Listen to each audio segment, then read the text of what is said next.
இந்தாப்பா.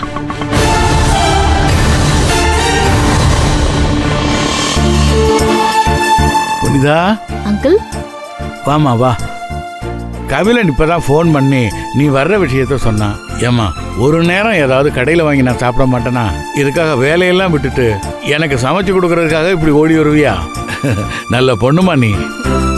கூத்த பாத்தியாடி, அர்ப்பனுக்கு வாழ்வு வந்தா இப்படி சமைச்சு போட கோடீஸ்வரி வீடு தேடி வருவா போல இருக்கே. இதெல்லாம் நேரம் அந்த ஆளை சாப்பிட வச்சிருக்கு, நம்மள இப்படி வாய பொழந்து பார்க்க வச்சிருக்க. ஒன்னு நினைச்சாலே எப்படியோ எனக்கு ஆத்திரமா வருது.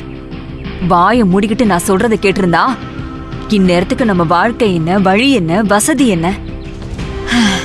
இப்ப பாரு, இந்த ஆளு வீட்டு முன்னாடி நம்ம தேவடு காத்துட்டு இருக்கோம்.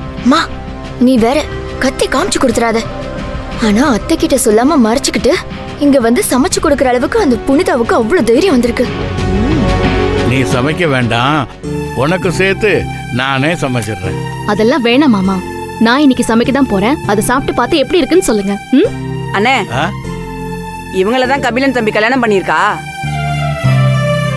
ஆமா மல்லிகா, பேரு புனிதா, பெரிய கம்பெனி வச்சு நடத்துறா.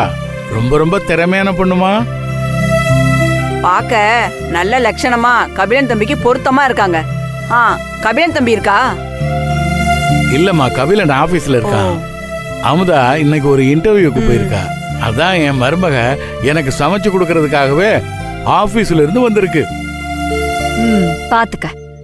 ஓ சரி சரி சரி. கொஞ்ச நாள் அம்மா வீட்ல இருந்துட்டு வரேன்னு சொன்னியாமா? பாவம், வயசானவரை விட்டுட்டு அம்மா வீட்ல இருக்கியே, சீக்கிரமா வந்துருமா.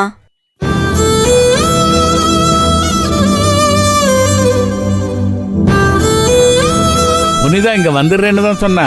நாங்க தான் வசதியா வாழ்ந்த பொண்ணு திடீர்னு இந்த வீட்டுல எப்படி குடித்தனம் பண்ண முடியும்னு யோசிச்சு கொஞ்சம் மெதுவா வாமான்னு சொல்லியிருக்கோம்.